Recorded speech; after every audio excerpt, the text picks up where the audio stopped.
The crimson sunset painted the wheat fields in shades of amber and gold as Marcus Webb carried the last bucket of feed toward the barn. At 28, he had the weathered hands of someone who had worked the land since childhood, though his dark eyes held a restlessness that spoke of dreams beyond the horizon. The family farm stretched across rolling hills in what had once been Kansas, now simply called the Midwest Territory after the global climate shifts. "Marcus, dinner's ready." His mother's voice carried across the yard, warm and familiar as it had been every evening of his life. Elena Webb stood silhouetted in the farmhouse doorway, her silver-streaked hair catching the last rays of sunlight. Despite being in her 50s, she moved with the grace of someone who had never stopped believing in the magic of every day. "Moments coming, Ma," Marcus called back, setting down the bucket to watch her wave before disappearing inside. The simple gesture filled him with a contentment he couldn't explain, perhaps because such moments had become precious since his father's death 3 years ago. The farm felt different now, quieter, as if it to mourn the loss of James Webb's booming laugh and endless stories. As Marcus approached the house, something made him pause. The evening air had grown unusually still, and the familiar chorus of crickets had fallen silent. Even the wind through the wheat seemed to hold its breath. He turned slowly, scanning the fields with the instinctive wariness of someone who had spent his life reading the moods of sky and earth. That's when he saw the light. It began as a faint shimmer above the northern field, like heat waves rising from summer pavement. But the evening was cool, and as Marcus watched, the distortion grew stronger, more defined. The air itself seemed to bend and twist, creating a vortex of prismatic colors that hurt to look at directly. "Ma," Marcus shouted, backing toward the house without taking his eyes off the phenomenon. "Ma, you need to see this." The shimmer expanded rapidly, now encompassing an area the size of their barn. Within its depths, Marcus caught glimpses of something impossible, structures that defied geometry, surfaces that reflected light in ways that suggested they existed in more than 3 dimensions, and movement, definitely movement. Elena appeared beside him, dish towel still in her hands. "What in heaven's name?" Her words died as she followed his gaze to the growing distortion. Her face went pale, but not with fear, with recognition. "You can see it too?" Marcus asked, relief flooding through him. For a moment, he had wondered if exhaustion or stress had finally broken his grip on reality. "I've been seeing it in dreams," Elena whispered, her voice carrying a strange note of wonder. "For weeks now, always the same vision, light calling me home to a place I've never been." Before Marcus could respond, the shimmer erupted into brilliant luminescence. A craft emerged from the distortion, though craft seemed an inadequate word for what materialized above their field. It was organic in shape, flowing like liquid mercury while maintaining perfect structural integrity. Its surface pulsed with gentle bioluminescence, and as it descended, Marcus felt an inexplicable sense of peace wash over him. 3 figures descended from the craft, not through any visible opening, but simply materializing in the same way the ship had emerged from its shimmer. They were tall and ethereal, their movements suggesting beings accustomed to lower gravity. Their skin held an opalescent quality that shifted between pale blue and silver, and their eyes were large and luminous, filled with ancient wisdom. The center figure stepped forward, raising one long-fingered hand in what was unmistakably a peaceful gesture. When it spoke, the voice resonated not through the air but directly in Marcus's mind, carrying harmonics of meaning that transcended language. "Elena Webb," the voice said, and Marcus felt his mother's sharp intake of breath. "You have been chosen for a purpose that spans the breadth of stars. Your consciousness has touched ours across the void, and we have found in you the qualities necessary for a great work." "Chosen for what?" Marcus demanded, stepping protectively in front of his mother. The beings turned their luminous gaze to him, and he felt their attention like sunlight on his skin, warm, penetrating, and somehow approving. "Your love for her honors you, Marcus Webb," came the reply. "She will not be harmed. Indeed, she will be transformed into something greater than either of our species could achieve alone. Through her, 2 worlds will learn to speak as one." Elena placed a gentle hand on Marcus's shoulder, moving to stand beside him rather than behind him. "I can feel them in my mind," she said softly, their thoughts, their purpose. They're not here to take, they're here to invite. I don't care about their purpose. Marcus said fiercely, "You're my mother. You belong here, with me, on this farm that Dad loved." The aliens exchanged what might have been glances, though their communication seemed to occur on levels Marcus couldn't perceive. The leader spoke again, its mental voice touched with something that resembled sympathy. "Time moves differently among the stars, young one. What seems like loss to you will prove to be the beginning of something beautiful. Your mother's sacrifice will be remembered across the galaxy as the moment when separation ended and true unity began." Elena stepped forward, her eyes reflecting the bioluminescent glow of the visitors. "I can see it," she breathed. "The work they're offering, it's not just about our two species. There are hundreds of worlds, Marcus. Thousands of civilizations that have never learned to truly communicate, to truly understand each other. They need someone who can bridge the gap between alien and familiar, between fear and love. And it has to be you." Marcus's voice cracked. With the pain of anticipated loss, she turned to face him fully, taking his hands in hers. Her skin was warm, completely human. Yet Marcus could swear he felt something electric pass between them, an energy that hadn't been there moments before. "I don't know why it has to be me," Elena admitted, "but I know that it feels right. In here." She pressed one of his hands to her heart. "The same way I knew your father was the one. The same way I knew you would grow into a man who could make his own choices about what matters most." The beings waited patiently as mother and son faced each other in the growing twilight. Finally, Elena spoke again, her voice steady despite the tears tracking down her cheeks. "I'm going with them, Marcus, but this isn't goodbye, it's a promise. I will find a way to show the galaxy what humanity is truly capable of. Not our technology or our weapons, but our ability to love completely, to trust absolutely, and to choose hope even when everything seems lost." Marcus wanted to argue, to rage against the impossibility of the choice being forced upon them. Instead, he found himself pulling his mother into an embrace that somehow contained everything he needed to say. "I'll find you," he whispered against her silver hair. "Wherever they take you, whatever you become, I'll find you."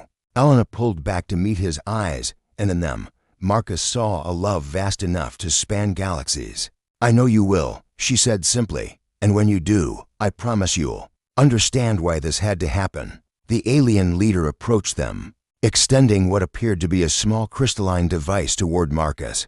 "This will allow you to follow her path when you are ready," it explained. "We do not take her in secrecy or shame, but in hope that love such as yours will one day unite all thinking beings under the stars."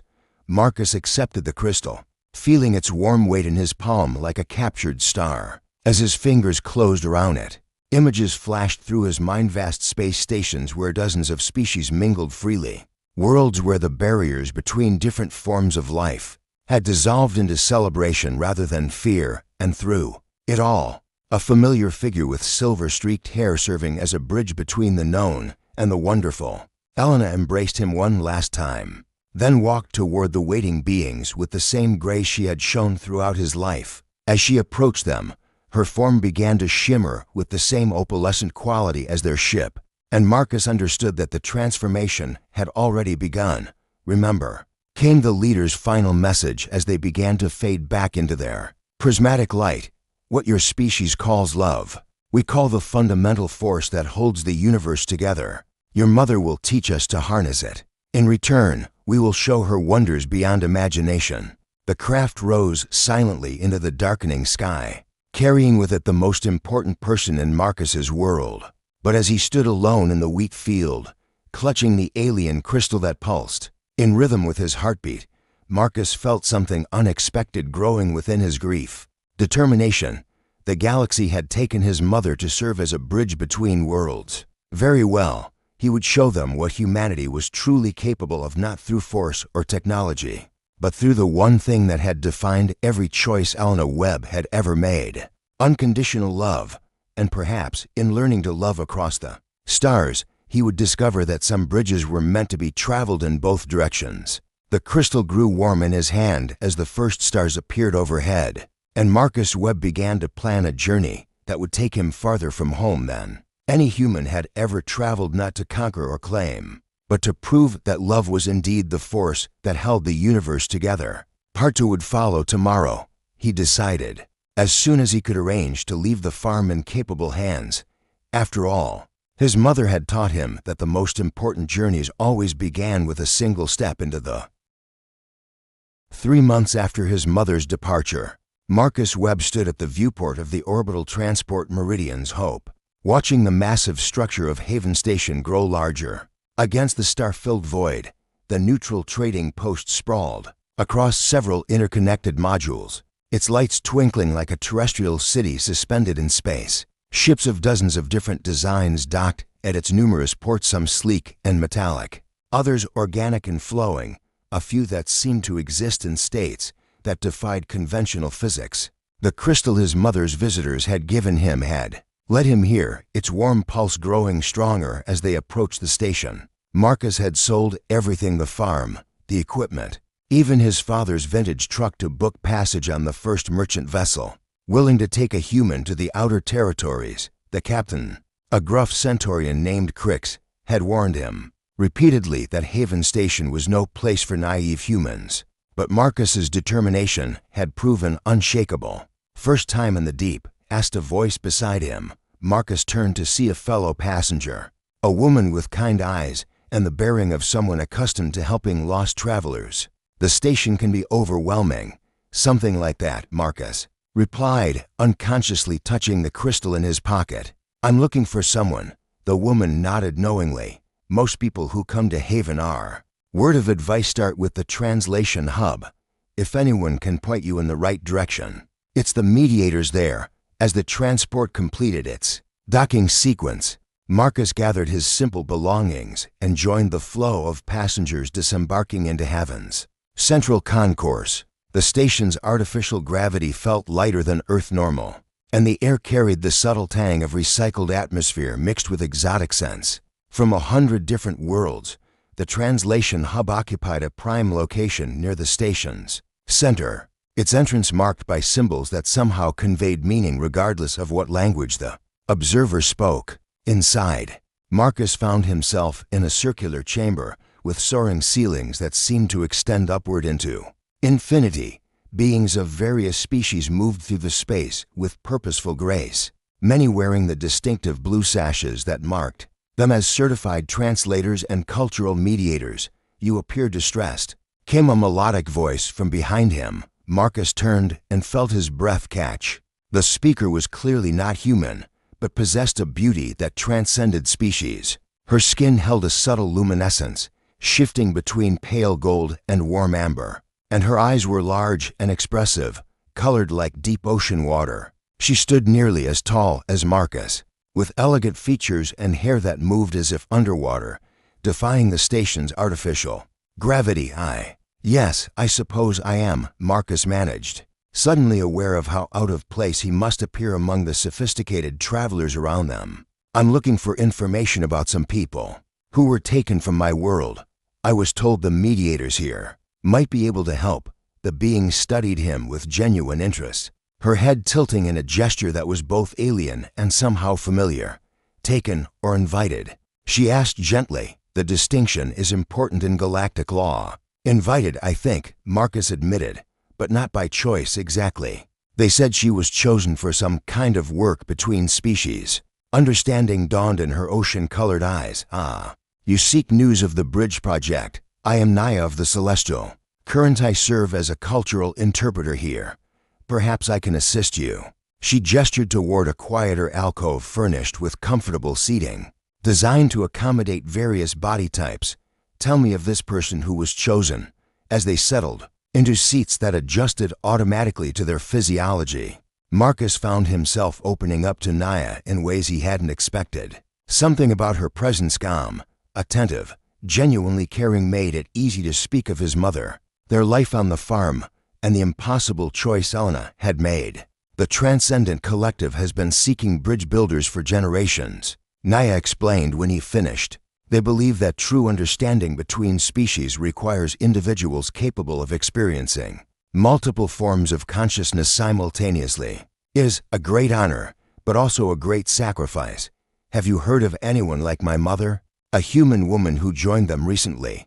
Naya's expression grew thoughtful. There have been whispers. The collective has established a new facility in the Andorian cluster where they conduct their consciousness-bridging experiments. But accessing it would require— She paused, seeming to weigh her words carefully. It would require you to prove your worthiness through the trial of hearts. What kind of trial? The collective believes that only those who understand love in its purest form can comprehend the connections they seek to create. The trial tests not your strength or intellect, but your capacity for empathy, sacrifice, and genuine connection with another being. Her eyes met his directly. Many attempt it. Few succeed. Marcus felt the crystal pulse warmly in his pocket. Where do I sign up?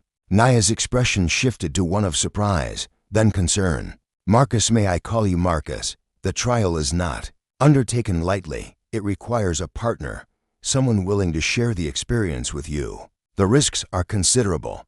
Then I'll find a partner, Marcus said with quiet determination. Whatever it takes. For a long moment, Naya studied him in silence. When she spoke again, her voice carried a note of wonder. Your love for her is unusual. Most humans I have encountered speak of love as possession, as need. But you speak of it as choice, as gift freely given. That's what she taught me. Marcus replied simply. Love isn't about holding on, it's about letting go when someone needs to fly. Something shifted in Naya's expression, a vulnerability appearing beneath her professional composure. I have been assigned to guide candidates through the trial of hearts, she said slowly. It requires deep synchronization between partners, shared experiences that can be intense. Many find the process too intimate, too revealing. Are you offering to be my partner? Naya hesitated, and in that moment, Marcus glimpsed something beautiful and fragile in her ocean-deep eyes. I am offering to consider it, but you should know I have guided others through this trial. None have succeeded. The last failure nearly cost both participants their sanity. Marcus reached across the space between them, not quite touching her hand, but letting his intent be clear. I'm not asking you to guarantee success. I'm asking if you believe it's worth trying. When Naya finally smiled, it was like watching sunrise over an alien ocean. Perhaps, she said softly, it is time to discover what your species truly understands about love that others have forgotten. As they sat together in the gentle hum of the translation hub, surrounded by beings from across the galaxy, Marcus felt something unexpected blooming between them. Not just attraction, though her ethereal beauty was undeniable, but recognition, the same sense of finding a kindred spirit that had marked all the most important relationships in his life. When do we begin? He asked. The trial grounds are located on Thessarian Prime, 3 days' journey from here, Naya replied, her professional demeanor returning though warmth remained in her eyes. I will need to make arrangements, secure transportation, file the proper documentation, Naya. Marcus interrupted gently. Thank you, not just for agreeing to help, but for listening, for understanding what this means to me. She stood gracefully, her hair settling around her shoulders like liquid starlight.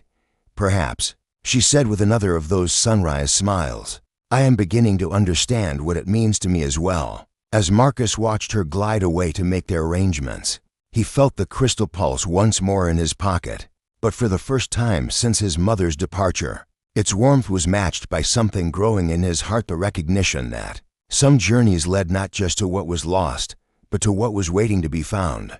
The galaxy had taken his mother to learn about love. Now, perhaps, it was offering him a chance to teach it. The Thessarian Prime hung like a jewel against the cosmic void, its surface a swirling mixture of crystalline formations and bioluminescent forests that pulsed with their own internal light as their transport ship descended through the planet's atmosphere. Marcus pressed his face to the viewport, marveling at landscapes that seemed to shift between organic and mineral with each passing moment. The Thessarians evolved to communicate through emotional resonance rather than words, Naya explained from the seat beside him. During their 3-day journey, she had briefed him extensively on what to expect, but Marcus sensed she was holding something back, a nervousness that seemed to grow stronger as they approach their destination and they oversee the trial of hearts because they can perceive the authentic connections between beings, regardless of species, Naya replied. Deception is impossible here. The trial grounds themselves respond to the emotional states of those who enter them. The spaceport was unlike anything Marcus had seen. Towers of living crystal that hummed with harmonious frequencies, pathways that glowed beneath their feet as they walked. Other travelers moved through the space, but Marcus noticed how they seemed to give him and Naya a wide berth, their expressions mixing curiosity with something that might have been pity. "They know why we're here," Naya murmured, observing his reaction to the other travelers' behavior. "The Trial of Hearts has a reputation." They were met at the port by a being that seemed to be composed entirely of shifting light patterns. Within a roughly humanoid framework, when it spoke, the words appeared directly in their minds, accompanied by waves of emotion that made its meaning impossible to misunderstand. "Welcome, seekers. I am Thorn, custodian of the heart trials. You arrive at an auspicious time. The resonance crystals are particularly active, which will either amplify your connection or reveal its absence with greater clarity."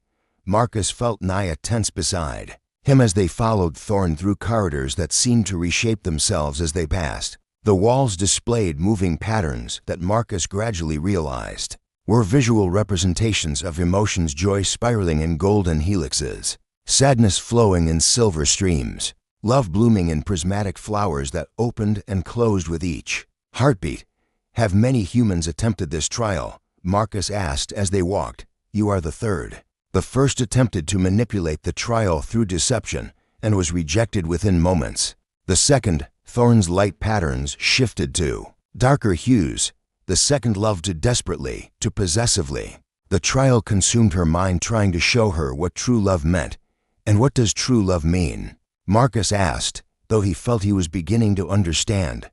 "That is what the trial will determine. Each pairing reveals different aspects of love's nature. Some discover passion, others compassion, a few find sacrifice, and rarer still, some find unity, the complete dissolution of self in service to something greater." They arrived at a chamber that took Marcus's breath away. The room was spherical, its walls composed of what appeared to be solidified music, crystalline formations that rang with harmonious notes when touched by the light patterns emanating from the floor. In the center stood two curved platforms, facing each other across a space filled with gently floating spheres of pure energy. "The trial has 3 phases," Thorn explained as its light patterns shifted to instructional blues and greens. "First, the resonance. You must achieve emotional synchronization while maintaining your individual identity. Second, the revelation. You will experience each other's deepest truths without judgment. Third, the resolution. You must choose what you will sacrifice for the other's well-being." Naya moved to one of the platforms, her ocean-colored eyes reflecting the chamber's ethereal light. "Marcus," she said softly, "before we begin, there is something you should know about me." "What is it?" "I was betrothed once to a male of my species. The arrangement was dissolved when I chose to become a cultural interpreter, rather than fulfill traditional expectations." Her voice carried old pain. "I have never experienced what your kind calls romantic love. I do not know if I am capable of it." Marcus stepped onto the platform opposite her, feeling the crystalline surface warm beneath his feet. "Naya, the trial isn't about romantic love specifically. It's about connection, understanding, choosing to care for someone beyond yourself. The participants are prepared," Thorn announced. "Begin when you are ready." As Marcus and Naya faced each other across the energy-filled space, the floating spheres began to pulse in rhythm with their heartbeats. Marcus felt a tingling sensation, as if his emotions were becoming visible in the air around him. "I can feel your determination," Naya said, wonder filling her voice. "It's like sunlight, breaking through storm clouds." "And I can feel your fear," Marcus replied gently, "but also your courage. You're afraid of being vulnerable, but you're choosing to be here anyway." The spheres of energy began to dance between them, carrying emotions back and forth like living messengers. Marcus felt Naya's curiosity about human emotion, her fascination with concepts her species rarely experienced. In return, she felt his deep capacity for loyalty, his grief over his mother's departure, and beneath it all, a growing warmth directed specifically at her. "The first phase is complete," Thorn announced. "You have achieved emotional resonance while Maintaining individual awareness. Prepare for the revelation. The chamber's light shifted to deeper hues, and suddenly Marcus was experiencing flashes of Naya's memories. Her childhood on a world of floating cities where everyone knew their role from birth. The moment she chose to leave her betrothed. Facing her family's disappointment, but knowing she could not live a life that felt false. Her years of studying other species, always observing love but never experiencing it herself through their connection. Naya experienced Marcus's memories in return. Growing up on the farm with parents who demonstrated love through daily kindnesses. The devastating loss of his father and how his mother's strength had carried them through. The moment he realized his mother was choosing to leave not because she loved him less, but because she loved something greater. Fascinating. Thorne's voice carried notes of surprise. Your emotional patterns are creating harmonics I have never observed. Human love truly is different. It grows stronger when freely given rather than possessed. The final phase began without warning. Marcus suddenly found himself experiencing what felt like a choice between finding his mother or keeping Naya safe. The trial was asking him to choose: continue his quest and risk losing this unexpected connection, or abandon his search to protect someone who had already risked so much for him. But as the false choice pressed down on him, Marcus realized the trial's real lesson. True love didn't require choosing between people. It meant finding ways to honor all the connections that mattered. I won't choose between them, he said aloud, his voice ringing through the chamber. Love isn't a limited resource. Caring for you doesn't mean caring less for my mother. And if you truly understand me, you wouldn't want me to abandon her any more than I would want you to abandon your calling. Naya's response came not in words, but in a flood of emotion, so pure it made the chamber's crystals sing in perfect harmony. I understand now. Her thoughts merged with his. Love multiplies when shared rather than diminishing. Your quest to find your mother honors the love she taught you, and my choice to help you honors the love I am learning from you. The chamber erupted in light as every surface resonated with perfect harmonics. Thorne's form brightened until it was almost impossible to look at directly. Unprecedented came its wonder-filled voice. You have revealed a form of love my species has never witnessed, one that creates rather than consumes, that strengthens through sacrifice rather than weakening through loss. As the light faded, Marcus found himself standing much closer to Naya, their hands somehow intertwined without either of them remembering reaching for the other. The connection between them felt different now, deeper, more complex, but also more natural. The location you seek is in the Endorian cluster, Thorne told them as the trial chamber returned to its resting state. But be warned, the Transcendent Collective guards their bridge project carefully. They will test you in ways that make this trial seem simple. Marcus squeezed Naya's hand gently. Will you come with me? Her smile was radiant. I think, she said softly, I would follow you anywhere, not because I have to, but because I choose to. As they left the trial grounds together, Marcus felt the crystal in his pocket pulse with new warmth. But now its call was joined by something even stronger, the growing certainty that finding his mother would mean not just reuniting with what he'd lost, but discovering what love could truly accomplish when it spanned the stars. The Endorian cluster sprawled across space like a cosmic garden. Dozens of star systems connected by streams of cosmic energy that pulsed with bioluminescent light. At its heart sat the Nexus, a massive space station that seemed to grow rather than being built, its organic curves and crystalline spires suggesting it had evolved from some incomprehensible seed. Marcus and Naya approached in a small diplomatic vessel provided by the Thessarians, their successful completion of the trial of hearts having earned them access to areas of space normally forbidden to outsiders. But even with their credentials, the Nexus loomed before them like a living mountain, its size dwarfing anything Marcus had imagined. The Transcendent Collective has been working here for over 1,000 years, Naya explained as they navigated through layers of scanning fields that examined everything from their biological makeup to their emotional states. They believe consciousness itself can be refined, elevated beyond the limitations of individual species, and my mother is helping them do this. If she truly has the gift they seek, the ability to bridge different forms of awareness, then yes, she would be invaluable to their work.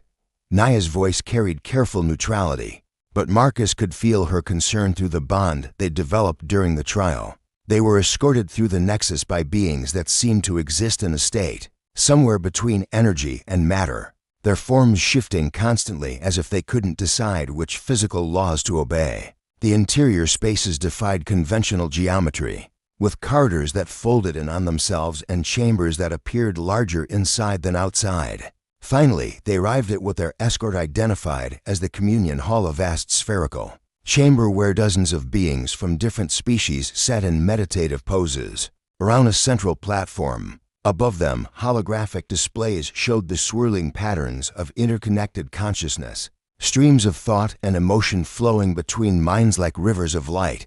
The Bridge Project, their escort explained in harmonics that bypassed language entirely, seeks to create permanent connections between species minds. Previously, we achieved only temporary linkages, but recently, we have discovered an individual capable of maintaining stable bridges across multiple consciousness types simultaneously. Marcus's heart began to race as they were led to an observation deck overlooking the central platform. There, seated in a lotus position that seemed to come naturally despite her Earth upbringing, was a figure he almost didn't recognize. His mother's hair had grown longer and now held the same opalescent quality as the beings who had taken her. Her skin retained its human warmth but seemed to glow from within, and when she opened her eyes, they held depths that spoke of experiences beyond normal human consciousness.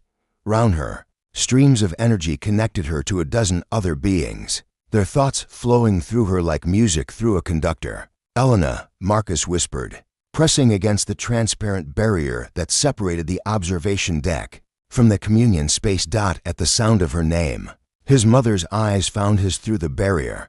For a moment, Marcus saw complete recognition and then joy so pure it made several of the meditation displays flicker with resonant harmonics.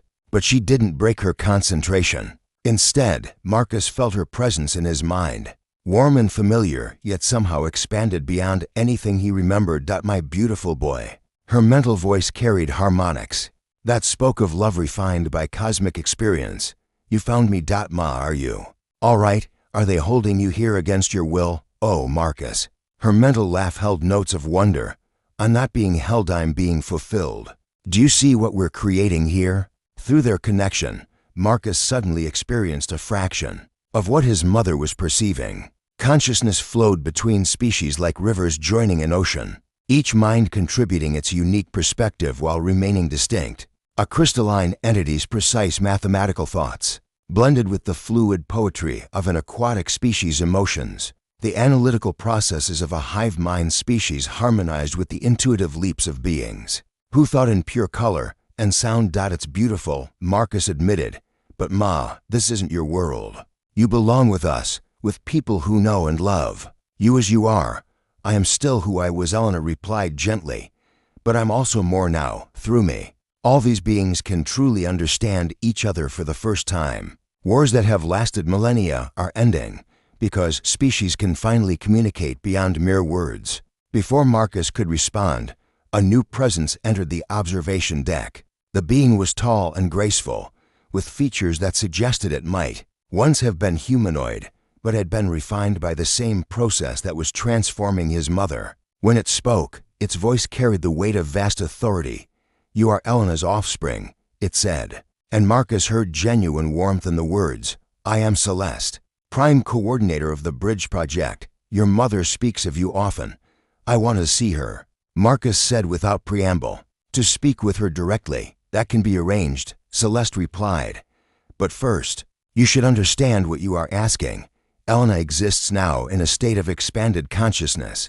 Direct contact with her could be overwhelming for an unenhanced mind." Naya stepped forward, her ocean-colored eyes reflecting the swirling patterns of the communion displays. "The trial of hearts prepared him for consciousness bridging," she said, "and I can serve as an anchor if needed." Celeste studied them both with eyes that seemed to perceive more than the visible spectrum. "Interesting. You have formed a resonance bond. Such connections are rare even among species that actively seek them."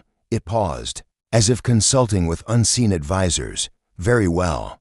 But understand, seeing Elena in her current state may change your perception of what it means to be human. They were led to a smaller chamber where Elena waited, her transformed presence somehow both alien and achingly familiar. When she embraced Marcus, he felt the difference immediately. Her hug carried not just physical warmth, but emotional resonance that seemed to pour directly into his soul. "You've grown," she said, pulling back to study his face. "Not just older, wiser. And you've found love." Her gaze shifted to Naya with approval. "She anchors you while letting you soar. That's rarer than any cosmic phenomenon." "Ma, I came to bring you home," Marcus said, though even as he spoke the words, he was beginning to understand their impossibility. Elena's smile held infinite compassion. "Marcus, what if I told you that home isn't a place anymore? What if home is wherever love creates connection, wherever understanding builds bridges between different forms of life?" Round them, the chamber's walls displayed live feeds from across the galaxy worlds, where species that had been enemies for generations were now working together. Their conflicts ended by the understanding Elena and others like her made possible. "You're asking me to let you go," Marcus said quietly. "I'm asking you to understand that I haven't gone anywhere," Elena replied. "Love doesn't diminish with distance, Marcus. It transcends it. Through this work, I can love not just you and our family, but entire civilizations that are learning to love each other." Marcus felt Naya's hand slip into his, her presence offering strength and comfort. Through their bond, he felt her awe at what they were witnessing, but also her understanding of his pain. "But I need you," he admitted, the words coming from the frightened child inside him rather than the man he'd become. Elena cupped his face in her hands, and through her touch, Marcus felt the depth of her love for him, not diminished by her transformation, but somehow amplified, made more perfect by her ability to love without limitation. "You will always have me," she said softly. "And now you have something even more precious. You have love that you chose rather than inherited. Love that you fought for and earned. Don't you see, Marcus, in finding Naya, in learning to love across species barriers, you're doing the same work I am, just in a different way." As understanding dawned, Marcus felt something shift inside him. His mother hadn't been taken from him. She had been elevated to a role where her capacity for love could heal wounds across the galaxy. And in his journey to find her, he had discovered his own capacity for the same kind of transformative connection. "The galaxy needs bridge builders," Elena continued. "Not just consciousness bridgers like me, but love bridgers like you and Naya. Will you accept that calling?" Marcus looked at Naya, seeing in her eyes the same recognition he felt in his heart. They had found each other across species lines. They had proven that love could transcend any barrier. And now they were being offered the chance to help others do the same. "Together?" he asked Naya. "Always together," she replied, her smile carrying the warmth of 1,000 suns. As mother and son embraced one final time, Marcus understood that this wasn't an ending, but a beginning. The galaxy had taken his mother to learn about love, and now it was offering them both the chance to spread that love throughout the stars. Some bridges, he realized, were meant to be traveled in both directions.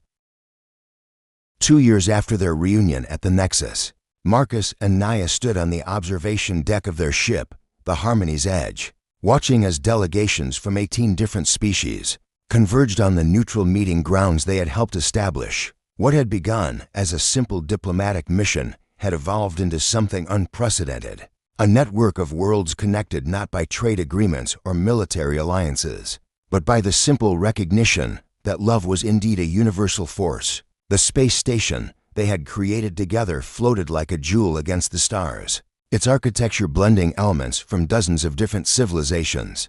Gardens from aquatic worlds nestled beside crystal formations that housed energy-based beings, while atmospheric processors created breathing spaces for species that required everything from methane to pure hydrogen. "Hard to believe it started with us just wanting to understand each other," Naya said, her hand resting on the gentle curve of her abdomen, where their child grew, the first offspring of a human celestial current pairing, a living symbol of what was possible when love transcended species boundaries. Marcus wrapped his arms around her from behind, marveling as he always did at how perfectly they fit together despite their different origins. Through the consciousness bridge Elena had taught them to create, he could feel their child's developing awareness, a mind that would grow up naturally bilingual in emotion and thought, equally comfortable with human intuition and celestial current emotional resonance. Representatives from the Veraxian Empire have just arrived, reported Xena. Their communications officer, a former warrior whose species had been at war with the Veraxians for 3 centuries before discovering they could communicate through shared music. They're requesting a private audience before the General Assembly. Marcus and Naya exchanged glances. The Veraxians were the reason Elena had been recruited in the first place. Their aggressive expansion had threatened dozens of worlds, but in the past year, something had changed. Reports spoke of internal divisions, of Veraxian colonies that were abandoning their conquest protocols in favor of cooperation with their neighbors. Send them to Conference Chamber 7. Marcus decided, the one with the emotional harmonics. Dampeners, if they're serious about negotiation, will know quickly enough. The Veraxian delegation consisted of 3 beings, whose crystalline exoskeletons pulsed with patterns that Marcus had learned to read as indicators of emotional state. To his surprise, their patterns showed not aggression or deception, but something that looked remarkably like hope mixed with uncertainty. I am primary voice Davin, their leader announced, its translation implant giving its words a musical quality. I come not as conqueror, but as supplicant. That's unexpected, Naya said gently, her diplomatic training evident in her careful neutrality. What brings the Veraxian Empire to seek dialogue with the Unity Alliance?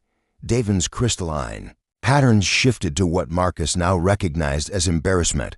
We have encountered one of your bridge builders, a human consciousness enhancer who calls herself Mira, though her original name was Elena. She has been visiting our worlds. Marcus felt his heart skip. My mother is in Veraxian space, not visiting in body, Davin clarified quickly. Her consciousness projects across vast distances, appearing in our shared neural networks. She speaks to us of concepts we struggle to understand. Love without conquest, strength through cooperation, unity through diversity. Naya's hand found Marcus's, offering support through their bond. And how has your empire responded to these concepts? With confusion, with resistance, with Davin's patterns shifted to something Marcus had never seen from a Veraxian. What appeared to be wonder, with transformation. Entire star systems have abandoned expansion protocols. Our people speak of emotions they never possessed words for. Some colonies have begun forming cooperative relationships with species we once considered only as resources to be harvested. And your leadership's position on this? Marcus asked, though he could already guess from Davin's nervous energy patterns. Divided. Some see Elena's influence as contamination to be purged. Others, Davin paused, its patterns cycling through what looked like internal struggle. Others, including myself, believe she offers us evolution rather than corruption. Through their ship's communication system, Elena's voice suddenly filled the chamber, not transmitted through technology, but projected through the consciousness network she had learned to navigate. Hello, Marcus, Naya. Her mental presence carried warmth tinged with urgency. I'm sorry to interrupt, but events are moving quickly. The Veraxian Empire stands at a crossroads. They can embrace the unity I've shown them, or they can retreat into isolation and eventual self-destructs. Ma, are you all right? Projecting across this distance. I'm fine, sweetheart. Better than fine, but I need your help. The Veraxians can't simply be told about love, they need to experience it in ways their species can understand. They need examples of how connection strengthens rather than weakens. Davin's crystalline patterns had shifted to what Marcus was beginning to recognize as awe. She speaks truth directly into our minds. No translation errors, no cultural misunderstandings, pure meaning flowing between consciousness. Which is why, Elena continued, I've arranged for representatives from across the Unity Alliance to visit Veraxian worlds, not as diplomats or teachers, but as friends offering to share experiences. Marcus, Naya, I need you to lead this mission. Marcus felt the weight of responsibility settle on his shoulders, but also excitement. This was what they had been building toward, not just understanding between a few species, but transformation of galactic civilization itself. What about opposition from the hardline Veraxians? Naya asked practically. Surely some factions will see this as invasion. Davin's patterns shifted to what might have been determination. There will be resistance, but many of us have seen the worlds where your Unity Alliance operates. We have witnessed prosperity through cooperation, strength through diversity. We want to learn. Over the following weeks, the mission took shape. Delegations from dozens of species prepared to visit Veraxian worlds, not as conquerors or teachers, but as neighbors offering friendship. Artists would share their work across species lines. Scientists would collaborate on projects that benefited both sides. Families would open their homes to show how different species could live together in harmony. The night before departure, Marcus and Naya sat in their private quarters, watching the stars and feeling their child respond to the excitement in both their minds. "Are we doing the right thing?" Marcus asked, voicing the doubts that had been growing as the magnitude of their mission became clear. What if we're wrong? What if we're forcing our values on a species that can't or won't change? Naya turned to face him, her ocean-colored eyes reflecting the starlight. "Do you remember what your mother told us at the Nexus? Love doesn't diminish. With distance it transcends it. We're not forcing anything, Marcus. We're offering an invitation. And if they refuse, then we respect their choice and offer the invitation again tomorrow, and the day after that, until they're ready to accept it." She placed his hand on her abdomen, where their child stirred in response to his touch. "Love is patient, Marcus. It doesn't demand immediate acceptance. It simply continues to exist, available whenever someone is ready to receive it." The next morning, as their fleet prepared to enter Veraxian space, Marcus received one final message from his mother. This time, her consciousness touch carried with it images, visions of possible futures, where cooperation replaced conquest, where the galaxy's diverse species work together to solve problems no single civilization could tackle alone. "You've given me the greatest gift, Marcus." Elena's mental voice carried infinite love. "You've shown me that the love I thought I was sacrificing when I left home actually multiplied. Through you and Naya, through your child, through every connection you help create, that love spreads farther than I could ever reach alone."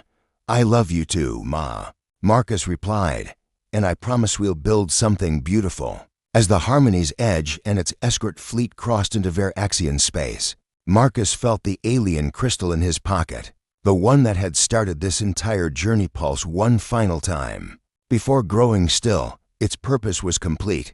The bridge between worlds had been built, not through technology or force, but through the simple recognition that love was indeed the fundamental force, holding the universe together. Standing beside Naya, feeling their child's growing awareness through their bond, watching species that had been enemies for millennia begin to work together in friendship, Marcus understood at last what his mother had sacrificed everything to achieve.